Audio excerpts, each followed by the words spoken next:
Donc on va s'avancer un petit peu, je vais vous faire voir un immense puits du coup des Anglais. Le fameux puits. Le fameux puits.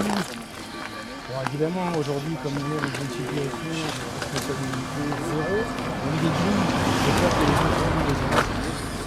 Mais ce puits a une histoire.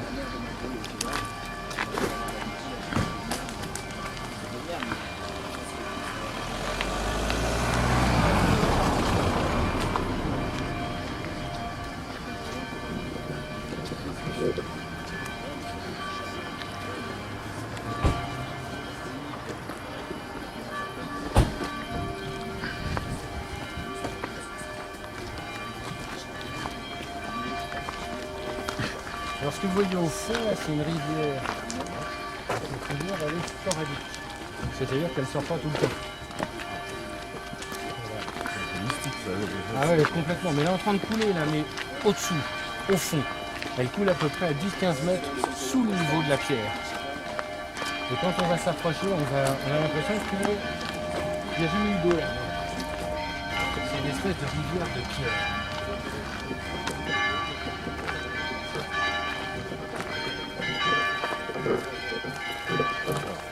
Oui, c'est un peu curieux quand même. Hein. Alors quand vous voyez le décor partout ici, on voit que ceux qui font des contes de fées, qui écrivent des contes de fées, n'avaient aucune imagination. Hein, parce que c'est bien le décor. Hein. On verrait un troll des bois sortir d'ici, on trouverait ça normal.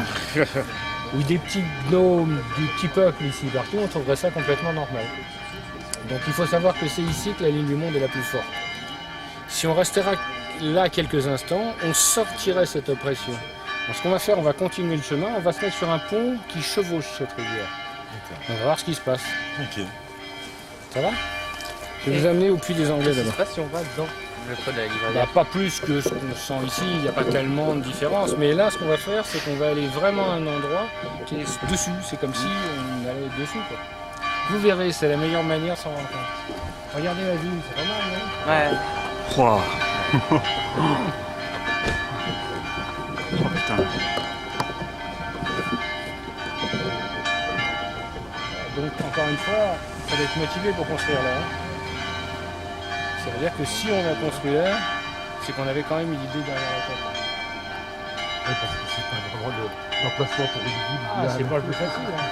Alors, la ligne du monde, elle vient de là-bas, elle longe la falaise qu'on voit en haut. Elle fait le tour, ici on voit le creux, ici où il y avait le chemin de croix.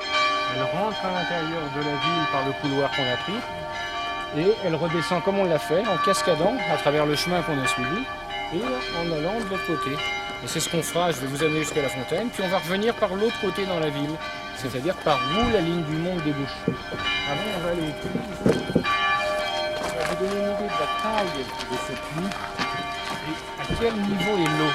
Parce qu'évidemment, si c'est un puits, il y a de l'eau. Et là, vous allez voir le niveau de la rivière à travers le puits. Alors ce puits a une histoire, hein, parce que bien sûr c'est un puits au vœu, et on peut faire des vœux en jetant quelque chose dedans. On va les verser.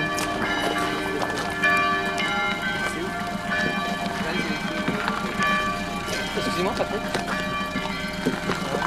Vous arrivez, en fait, à tout terminer avec autant de précision. Vous voyez, elle est là, elle passe, qu'elle descend en cascade. Qu'est-ce qui me dit qu'elle n'est pas droite? Je sais pas quoi.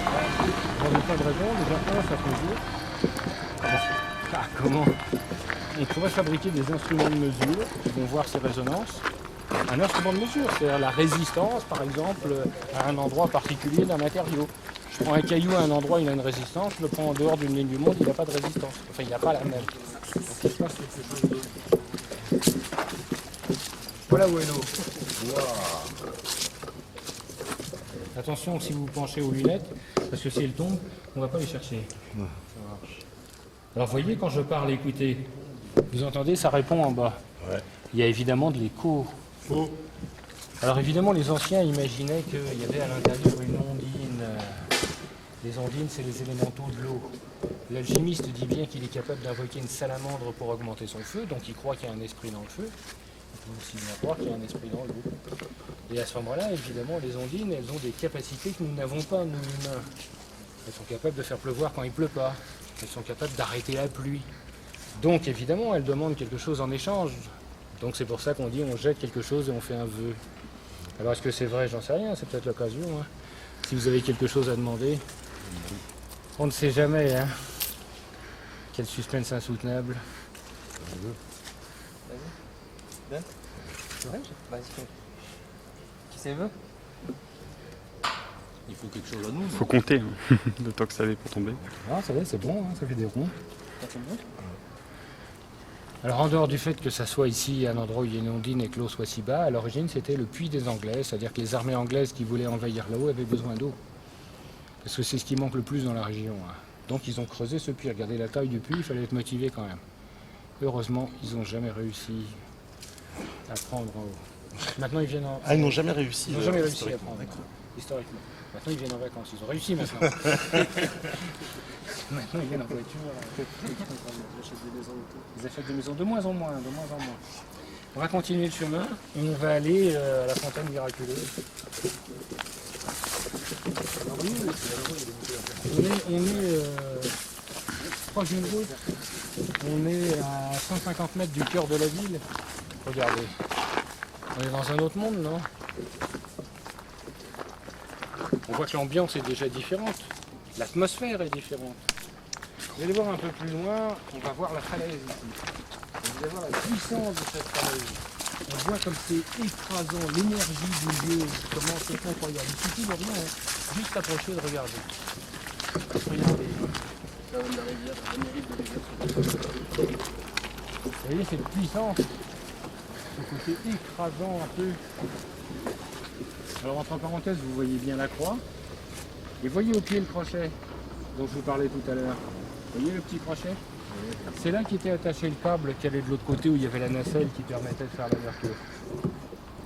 Sauf qu'ici dans la vallée, quand il y a eu suffisamment de vent, la nacelle s'est décrochée au milieu. On n'a pas réitéré. Hein. Ce qui est une bonne idée parce que sinon il y aurait peut-être eu un téléphérique ici qui allait d'un côté ou de l'autre avec des auteurs de l'autre côté. Ils auraient été capables. Ah oui, mais là c'est pas constructif pour le moment. Donc, on va prier tous les dieux que ça reste inconstructible.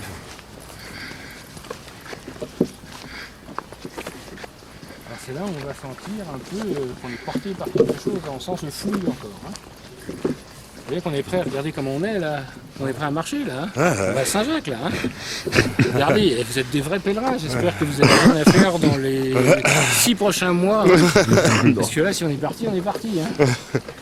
Bon, bah le métatour c'est un peu plus long que prévu, hein, finalement.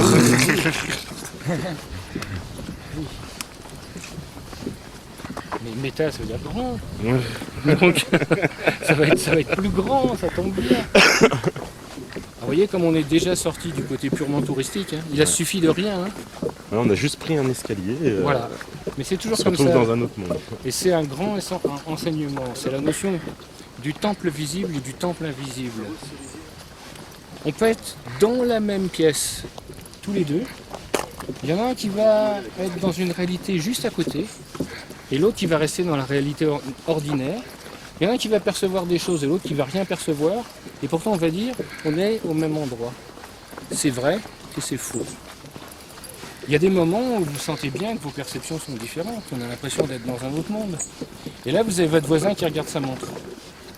Et c'est foutu, vous revenez dans le temps ordinaire. Donc on voit bien qu'il y a une différence entre le temps ordinaire et le temps non ordinaire.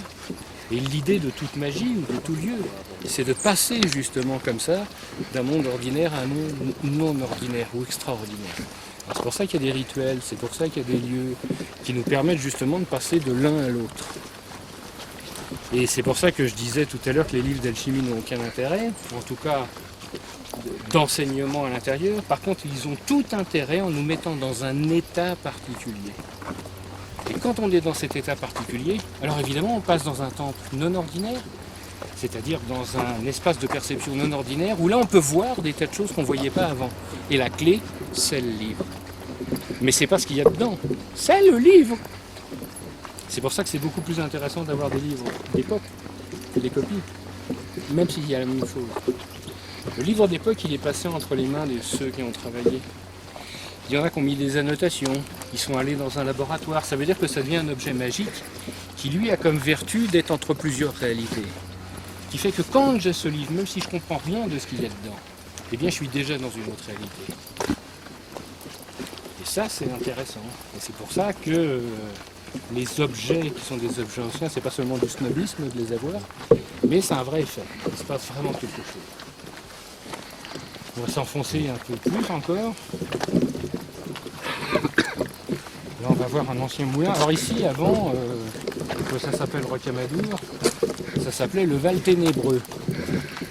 Le Val Ténébreux. Donc vous voyez, c'était pas très engageant. La vallée des ténèbres, un peu. Un peu, parce que ici, quand le soleil se couche, ça devient tout de suite sombre. Il y a des tas de forces bizarres, il y a une ligne du mont, il y a des grognements, des agitations.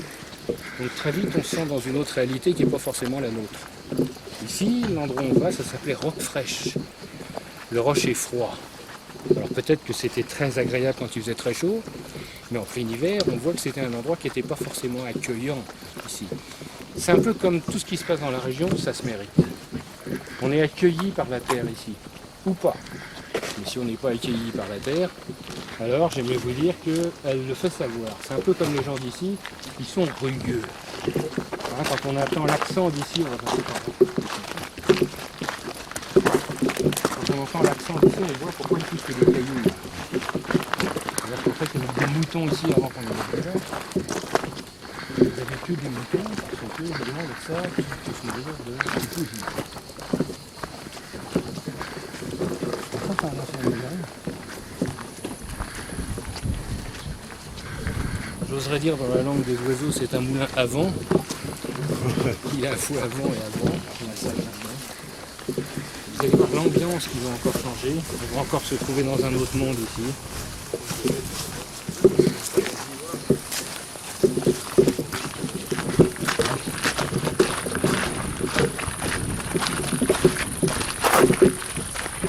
Là, on va passer le fameux pont sur la vue, parce que cette rivière s'appelle la vue.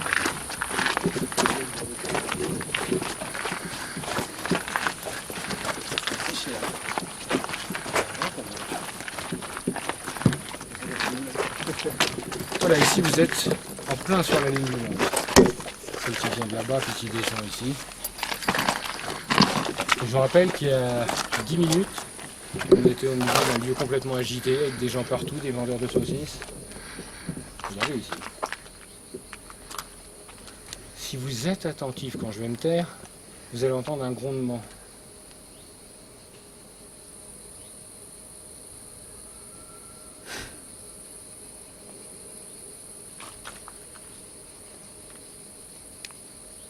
Écoutez, pas au bout de 4 secondes. Ça ne peut pas être fini avant d'avoir commencé. C'est pas un grondement qu'on entend avec l'oreille, mais c'est un grondement qu'on entend avec la mâchoire ici. On l'a sur le bout de la langue.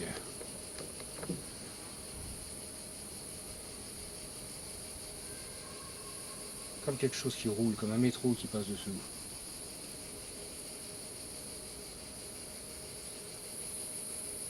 J'entends un bruit comme dans un petit tunnel, un bruit de fond. Oui, c'est ça.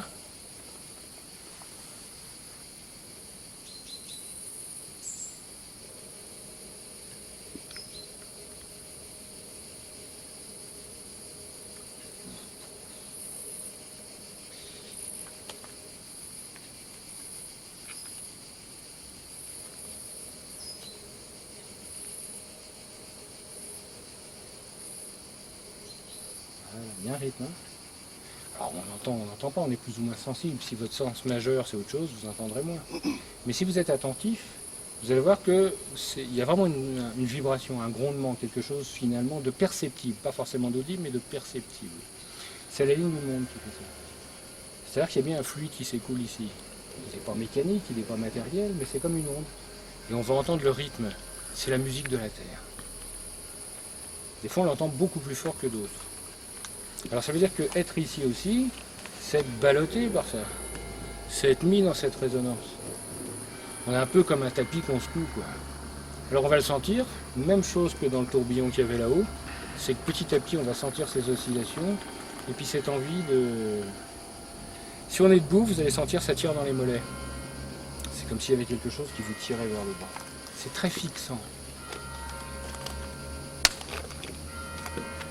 Maintenant qu'on a fait ça quelques secondes, vous le referez hein, bien sûr, c'est juste anecdotique. Puis c'est juste pour que maintenant vos auditeurs soient capables de revenir le faire. On va aller à la fontaine. Fontaine magique qui permet, avec les ablutions, de se purifier. Et on va passer devant une curieuse maison, ici on dirait une maison de Hobbit. C'est un sculpteur qui a cette maison, un artiste, et qui fait un certain nombre de choses. Bon, il fallait venir se mettre ici quand même. Hein. Là, on est quand même au milieu de nulle part. On va remonter ce chemin pour aller jusqu'à la fontaine. Et on repassera par ce trou. Elle a pu se mettre là, chez les Belges quand même.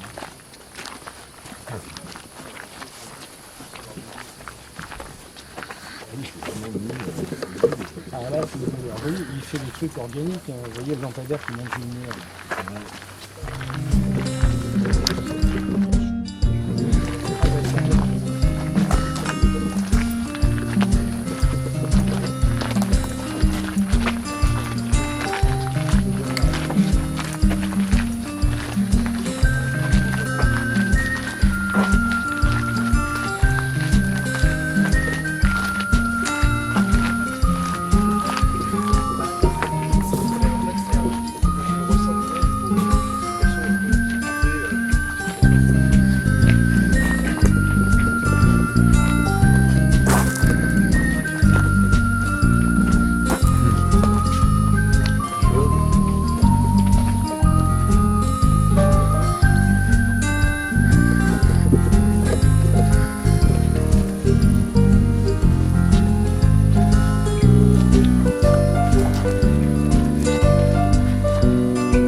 Les anciens croient qu'on s'enfonce ici sur le territoire du petit peuple.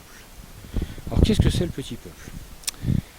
Fut long il y a très longtemps, l'univers décida d'éliminer son agitation. Pour éliminer son agitation, il a créé la vie. Alors d'abord des grands êtres, énormes et teigneux, on a appelé ça les géants. Mais ils étaient tellement teigneux qu'ils se sont entretués, il n'en reste plus. Alors après, l'univers a une autre idée. On a dit au lieu de faire des grands balèzes teigneux, on va faire des tout petits paisibles. Et c'est ça le petit peuple. Des êtres comme vous et moi, mais qui font 25 cm et qui vivent 400 ans à peu près. Donc c'est très lent. Et par contre, ils sont en parfaite harmonie avec la nature. Alors comme c'était tellement long, l'univers a une autre idée. Il a pris la moitié des géants et la moitié des petits peuples, c'est-à-dire des un peu plus grands, un peu plus teigneux, nous. Donc 3 peuples, les géants, grands, le petit peuple, grand comme une main, et nous, entre les deux. Alors évidemment, le petit peuple, pour nous, il existe en vrai. C'est-à-dire qu'il n'est pas, c'est pas une rêverie, c'est pas dans quelque chose de parallèle. C'est ici et maintenant, et c'est sensible et solide. Donc,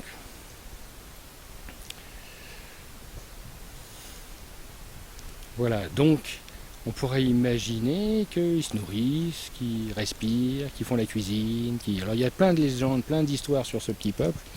Celle que je préfère, c'est qu'il n'y a pas de verrou à la porte des toilettes. Alors pourquoi il n'y a pas de verrou? Parce qu'il y a tout un répertoire de chansons de toilettes. Et quand on entend chanter, ça veut dire que c'est occupé. Alors vous voyez, c'est assez romantique. Alors ce petit peuple, il est très proche de la nature évidemment, parce que lui, il s'en est jamais coupé. Il fut un temps où on était aussi proche qu'eux, et on a commercé avec le petit peuple. Et il y a plein de pays et plein de cultures où le petit peuple est complètement normal. En Islande par exemple, eh bien, le ministère des Transports a déplacé une autoroute parce que ça passait sur le territoire du petit peuple. Alors vous imaginez quand même, ça coûte de l'argent, il faut le faire. Hein. Donc ça veut dire que pour eux c'est une certitude, ça fait pas l'ombre d'un doute. Ici aussi, quand les paysans couraient dans les champs, à partir de certaines heures, on disait il faut rentrer parce que c'est plus notre territoire. Et suivez bien les chemins, parce que si vous en écartez, vous allez prendre des pierres. Alors est-ce que le petit peuple existe toujours aujourd'hui? Pour moi, ça fait pas l'ombre d'un doute. On trouve quelquefois des petits chemins curieux, des petits foyers. On retire les feuilles et on voit des foyers qui sont grands comme ça avec des petites réserves de bûches sur le côté. Alors est-ce que c'est seulement une illusion? Est-ce que c'est vrai? Pour moi, je suis sûr. que c'est vrai. Donc on rentre ici sur leur territoire. On va aller un peu plus loin et on va aller jusqu'à la fontaine qui est à quelques centaines de mètres ici. Et peut-être que les oiseaux qu'on entend ici, c'est pas des oiseaux, mais c'est peut-être le petit peuple qui est en train de prévenir tout le monde qu'on arrive. Je sais pas.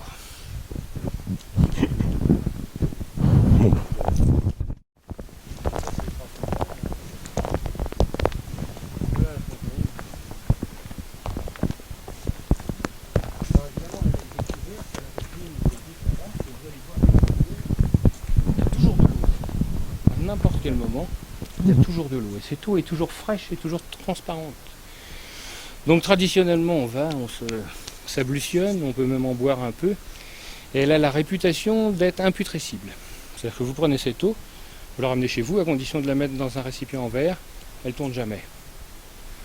De temps en temps, on en boit un petit verre, et hop, ça nous rectifie. Donc je vous invite, si vous en avez envie, allez.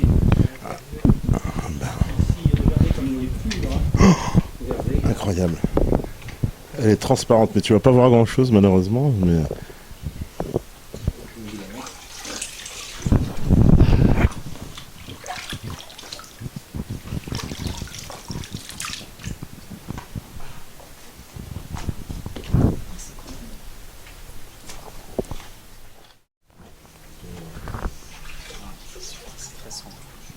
c'est trop sombre. Pour venir pour voir. Si vous voulez voir, venez. Oui, alors si vous voulez voir et constater la limpidité de l'eau, et c'est une eau mais qui a l'air pure et elle est très bonne. Elle est très très bonne. Alors évidemment ça c'est plus récent, mais imaginez de quand date la vasque. Ah oui. On pourra peut-être même pas la dater quoi en fait. D'accord.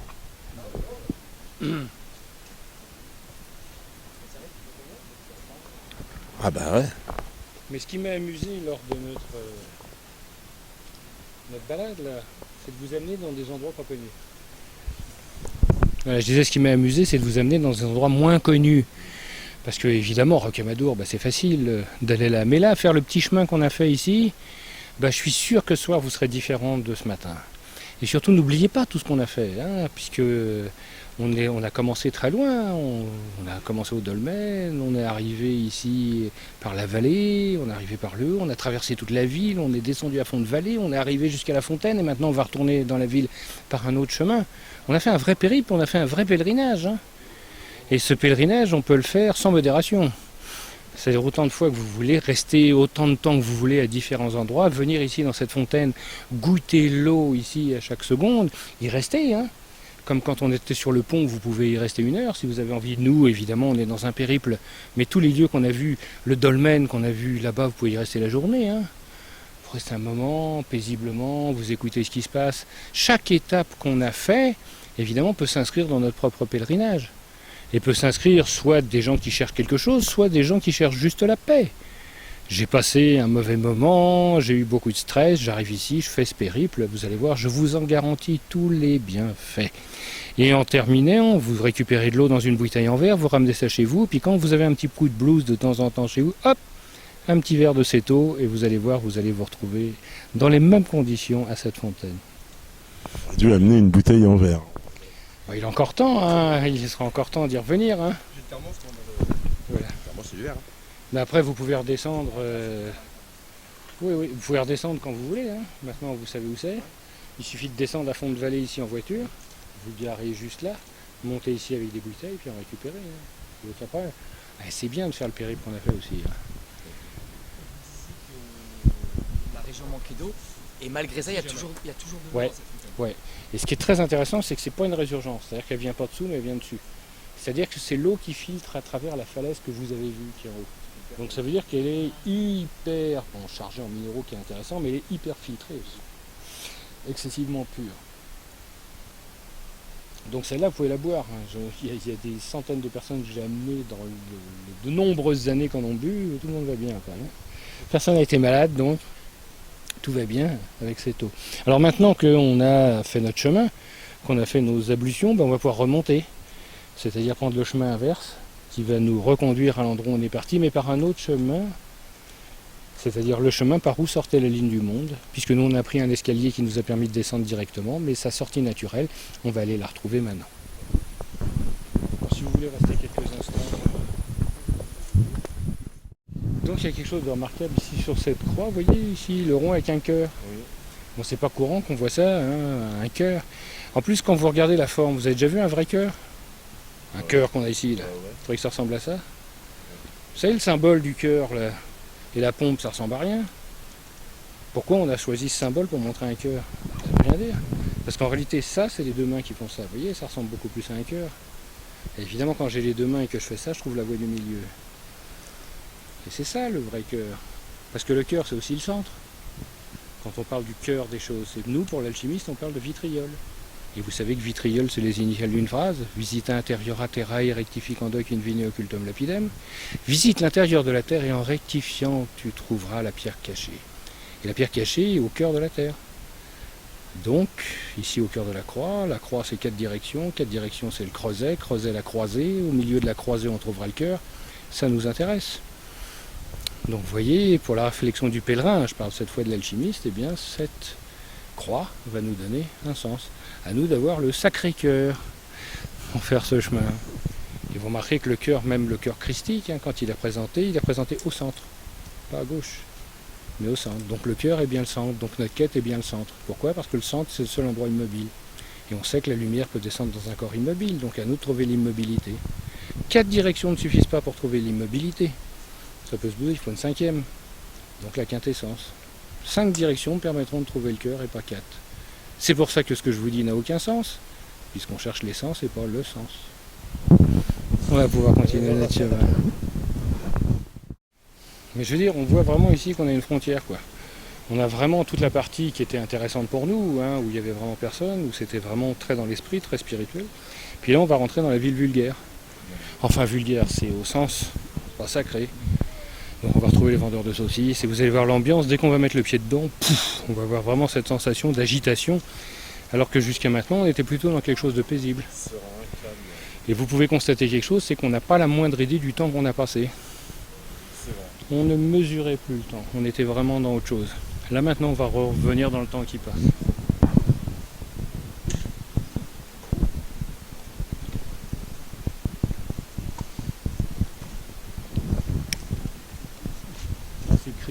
Dès qu'on va passer.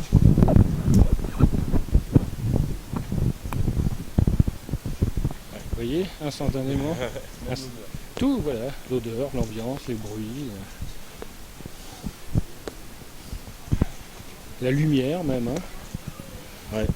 Je veux dire, on voit vraiment tout. Ouais, c'est vrai. Vous voyez, on peut pas. Alors ça, c'est des changements subtils. On peut s'en rendre compte maintenant parce qu'on a fait tout le voyage. Mais c'est sûr que les gens qui sont en permanence là-dedans s'en rendent absolument pas compte.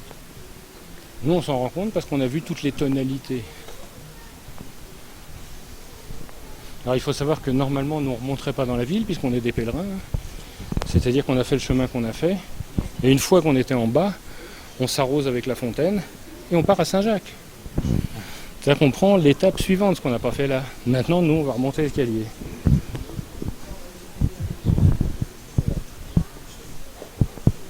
On va affûter nos articulations parce que normalement on est tout neuf maintenant. Ouais. Il se monte en une seule fois. C'est-à-dire qu'on ne s'arrête pas pour respirer. On s'arrête pas pour respirer. Mais il y a une méthode, c'est le rythme. C'est le pas de l'initié, où on va avoir un rythme particulier sur 4 temps. Inspire 2 fois, expire 2 fois.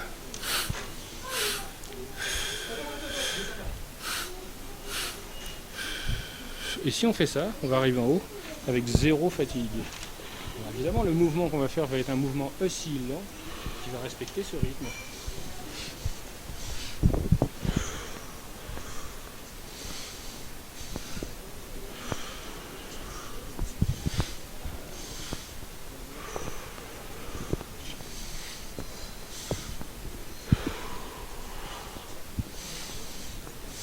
Alors ce rythme marche partout, hein. Il marche en montagne, il marche sur un chemin. Donc si vous êtes capable de respecter ce rythme, vous allez voir que vous aurez 0 fatigue quand vous allez marcher. Évidemment, pour le marcheur, c'est évidemment intéressant. Si par exemple vous perdez le rythme parce que vous trébuchez, on arrête et on revient dans le rythme.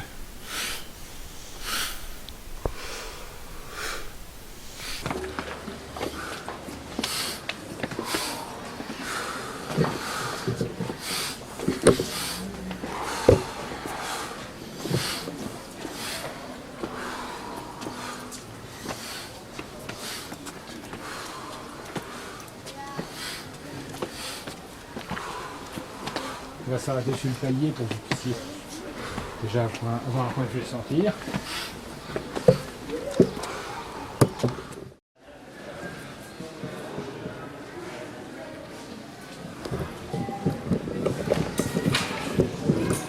C'est le vrai endroit. C'est fou. Ah, c'est le faux endroit aussi. Il est près de la chapelle. Quand j'ai l'entrée de la chapelle, c'est plus pratique.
Donc ici la représentation qu'on a au haut du chemin de croix, c'est quelque chose qu'on voit souvent, c'est le chrisme.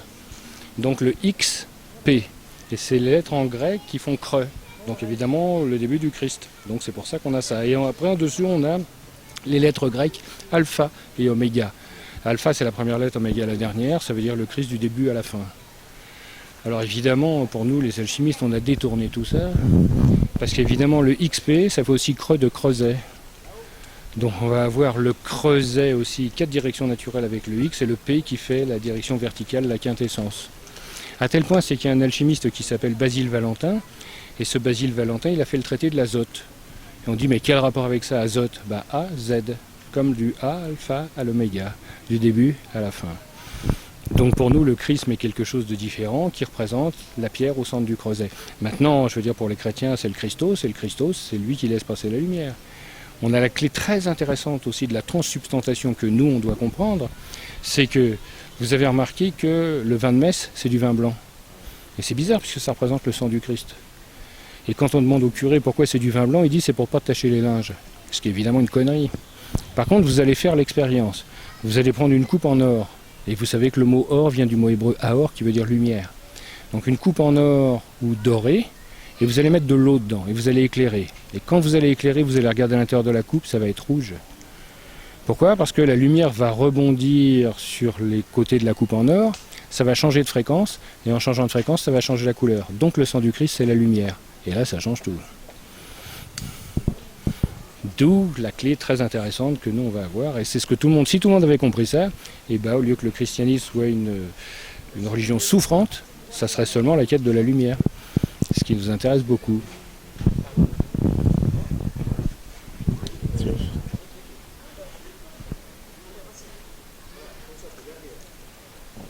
Donc on va pouvoir remonter. d'un seul tenant. Allez, allez, les vrais pèlerins. 14 c'est ça. C'est ça. 14 stations.